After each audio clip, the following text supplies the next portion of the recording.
All right, Cravers, real quick video, requested video. Today we're gonna be making some chicken Alfredo calzone rolls. Calzone rolls, yes. So I got some previously grilled chicken here that I've already grilled. You got some low moisture mozzarella. I got 2 tablespoons of butter. You're gonna need some roasted garlic, Parmesan, Alfredo sauce, some mushrooms. I'm using my caramelized onion seasoning. You can caramelize some onions if you want to. Some Italian seasoning, some croissants. I don't know if we're gonna need all three or not. And some Parmesan Romano. All right, let's get it.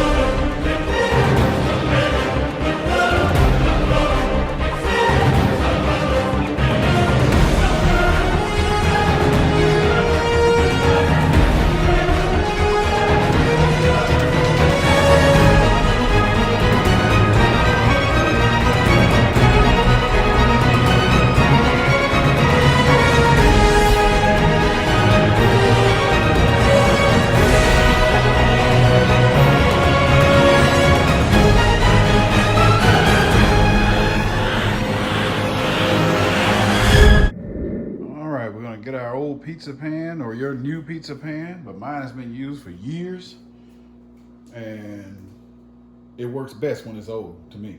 Anyway, we're about to take these croissants and lay them out inside of this pan.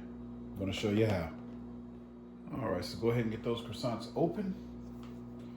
Tear them in half like so. And you wanna find that spot where you can start rolling them out.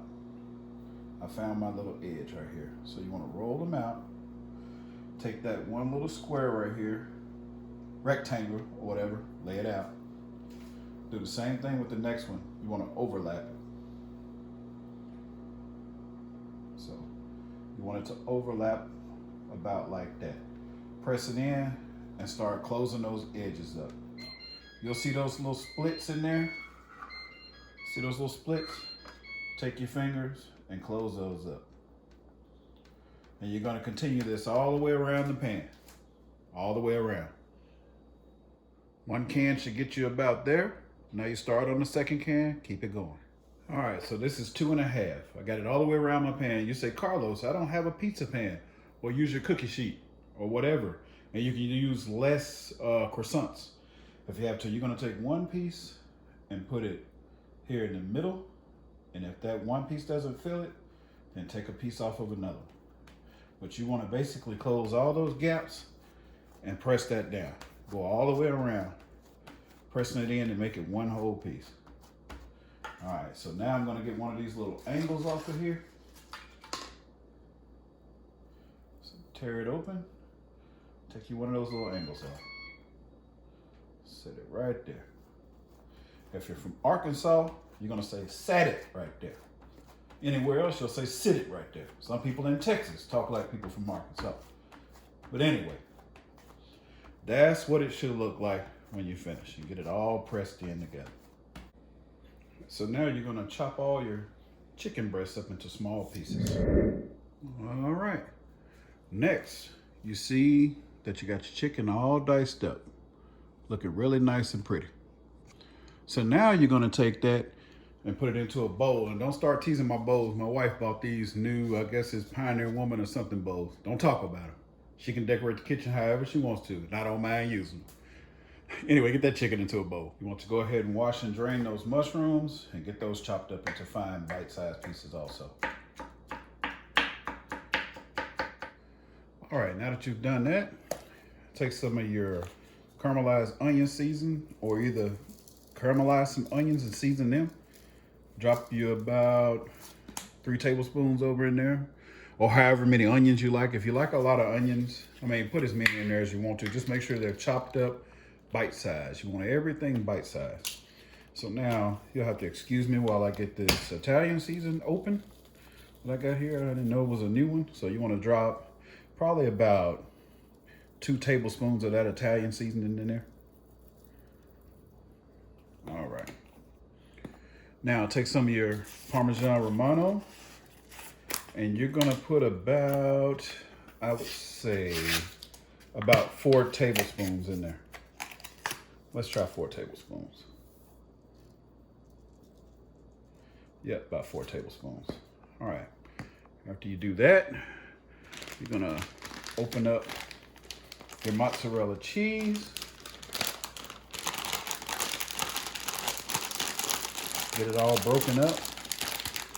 You're gonna put about 1.5 cups in there. Or if you like a lot of cheese, put as much as you want to in there, but I'm gonna put like 1.5 cups. Then you're gonna put about 1.5 cups of this Alfredo sauce in there. And get it all stirred up. All right, Cravers and Seasoning gang, that is what you should be looking like. When you get done mixing it up, it should look like some chicken salad or something. So you're gonna throw this in the microwave for like 2 minutes. Also at this time, go ahead and get your oven set at 375. At this time, while everything's warming up in the microwave, you can go ahead and do some patchwork to your calzone roll. If you left too big of a gap somewhere, take pieces and press them down in there. Then you're gonna take this knife, your knife rather, and cut a little small circle right there in the center.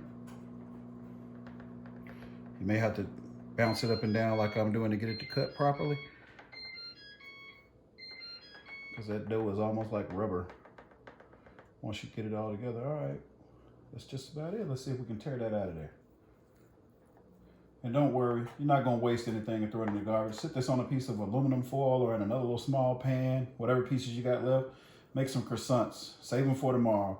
If you think they're gonna be messed up, just wet them down under the sink, put a little water on them, run them back in the oven, they'll be like brand new. So there's your little circle right there in the middle. All right, your mixture is done. That's what it looks like. I'll take this little plastic fork, stir it around, because this plastic fork is what's gonna help me form my calzone roll. And I can throw it away without washing dishes later. So, let me bring this up close so I can show you what I'm gonna be doing. I'm gonna take my little rice scooper that goes with my rice cooker, scoop some of this out. I'm gonna drop it right behind the ring. You see that ring right there? And you're gonna try to keep this consistent, the same amount, all the way around. I'm gonna show you one more, and then I'm gonna see you in a minute. Drop some more right there, like so. If you don't have this rice scooper, use any kind of spatula you got and kind of roll that in together. All right, now that I have it formed, I'm gonna take this little fork and make sure I pull everything back around there. Save me some room to overlap this. See that? Nice and simple. Let me lean you over and show you how much space you got in there. See how much space you got? Make sure it's even all the way around. You don't have to be perfect. You just want it to look good when your guests come. All right. So now the overlapping process. Take this piece. I'll show you another angle because my fingers are all over that. And press it down into the other dough. You can see me from here. Take this piece, pull it. You don't have to put the splits together. Let it stay split. All right, take another piece right here. And the little piece that's coming off of it, pull it and press it down to that center ring. The same way you press the gaps on the other part. Press it together. All right, this is what it should look like. If your split is lower than this, just take it and pinch it with your finger so nothing will fall out the back of it while it's cooking. Don't be alarmed. You can do that. You can pinch it around like so and go back and make cuts with your knife just so it can breathe. You want it to be able to breathe and bubble out while it's cooking. You don't want it to find its own route. All right, so you got all that. Go around and pat it with your hand. Get it nice and round. You want this to look good for when your guests come over. See how nice and round that is? You see it? All right, now you want to go in and hit the middle. Press the outside, press the middle. Get a nice round circle going. A great circumference. Yeah, I learned that in math class, circumference. All right, so our roll is in there on the second from the bottom shelf, 375, 15 minutes. Come back after 7 minutes and I'm gonna show you what we're gonna do with that butter. All right, Carlos, what am I supposed to do with my butter? So you're gonna take your 2 tablespoons of butter, Put it inside of something microwave safe, your bowl. I'm gonna put it inside my measuring cup. You're gonna put about a tablespoon of caramelized onion, a tablespoon of this Italian seasoning,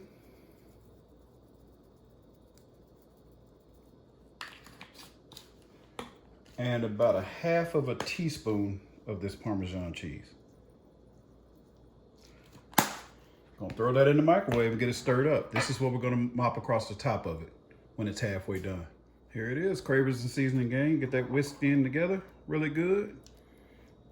I know some of you are nosy like myself and you wanna spy on the food while it's cooking. There you go, look how pretty that thing is looking.